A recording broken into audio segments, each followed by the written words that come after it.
Bang Fahri, apa iya ada ya ini orang boleh menyambungkan, tapi Ya. Bang Fahri yang tadi sudah lebih dewasa memahami seorang Presiden Prabowo dan tahu diri ada di eksekutif gimana? Iya mungkin karena saya juga di di eksekutif, tapi kebetulan mengenal pribadi Pak Prabowo ya. Menurut saya ya jangan dengan Pak Prabowo tuh meskipun dia ada di panggung publik begitu ya, tapi jangan diambil personal karena dia itu memang orang itu udah selesai dengan pribadinya, dia nggak ada istilah dendam, marah, kecewa gitu udah nggak ada. Tapi kalau gaya gitu ya mohon maaf ya, susah bos, kita orang timur tuh disuruh melambai-melambai gitu nggak bisa gitu, memang udah kelakuan kita dari sononya.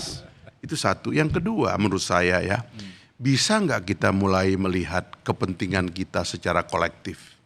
Jadi saya tidak mengatakan bahwa rakyat minta memahami, enggak. Ini ada momen loh, dan ini momen yang tidak gampang. Ini yang saya firasati sebagai jadwal-jadwal dalam sejarah satu bangsa, di mana setiap 20 tahunan itu ada peluang-peluang baik. Menurut saya ini lagi banyak peluang baik loh. Positif aja. Iya itu Pak Prabowo nggak bakalan. Semua sepakat dan ini kan soal bagaimana mengelola pemerintahan. Iya artinya gini. Masukan dari. Jadi kan begini, kan ada asumsi bahwa ya ini pemerintah jahat gitu sampai kemudian ingin dijatuhkan dan sebagainya. Bisa nggak ini kita agak make up sedikit? Coba kita lihat kepentingan yang agak besar begitu ya. Ini momen kita loh, ini momen Indonesia loh. Saya terus terang pengen ngajak teman-teman.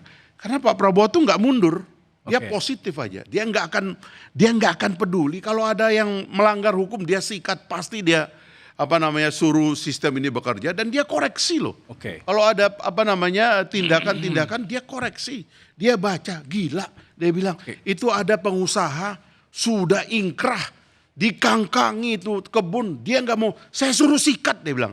Nah ini kan gaya beliau. Tapi sikat maksudnya itu adalah tegakkan hukum. Kalau pemimpin juga melihat hukum gak tegak terus senyum-senyum aja ya gak bener juga. Tapi kalau dia bilang begitu jangan dianggap wah ini intervensi, bukan. Bang Fahri. Pertama tentu terjemahan Bang Fahri sebagai ahli tafsir presiden ya.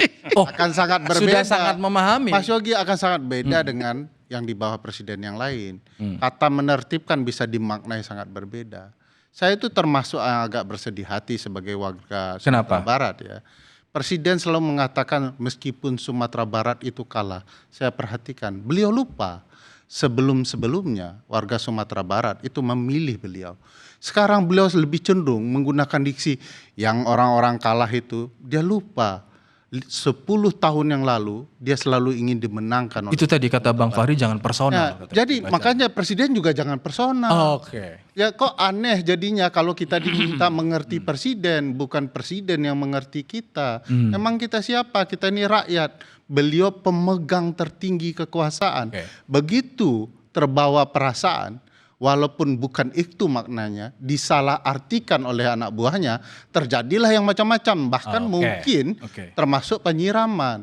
Karena itu sebabnya presiden sampai hari ini belum pernah mengucapkan bela sungkawa pribadi terhadap teman kita Andri Yunus ini.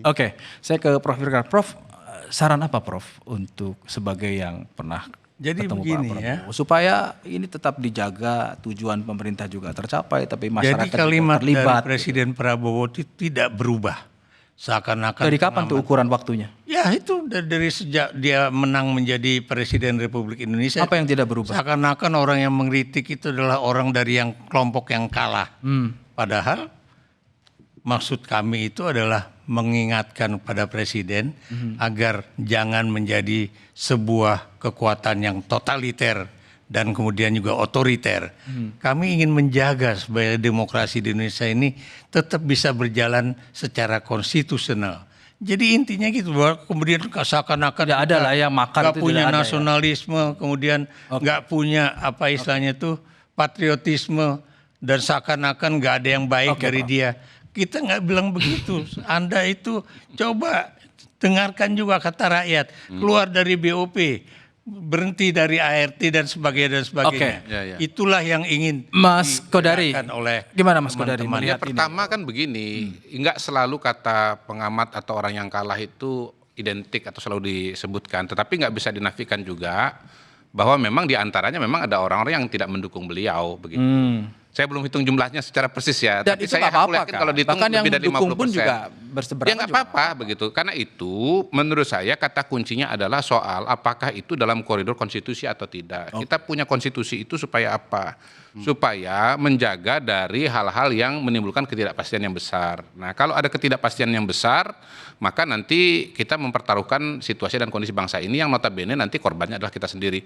Saya kira itu aja sih kata kuncinya. Yang kedua, insya Allah Indonesia dalam koridor yang tepat, dalam situasi tekanan ekonomi seperti sekarang dari konflik di Timur Tengah, kondisi kita relatif lebih baik dibandingkan dengan negara yang lain, begitu. Amin. Ya, dan saya percaya juga bahwa kalaupun misalnya ada upaya-upaya provokasi macam itu nggak akan berhasil juga karena kondisi di lapangannya tidak siap untuk itu. Dan partisipasi publik tetap dijaga. Tetap dijaga. Terima kasih Mas Kodari, terima kasih Bang Fahri Hamzah, terima kasih Prof. Ikrar, terima kasih Bang Ferry Amsari.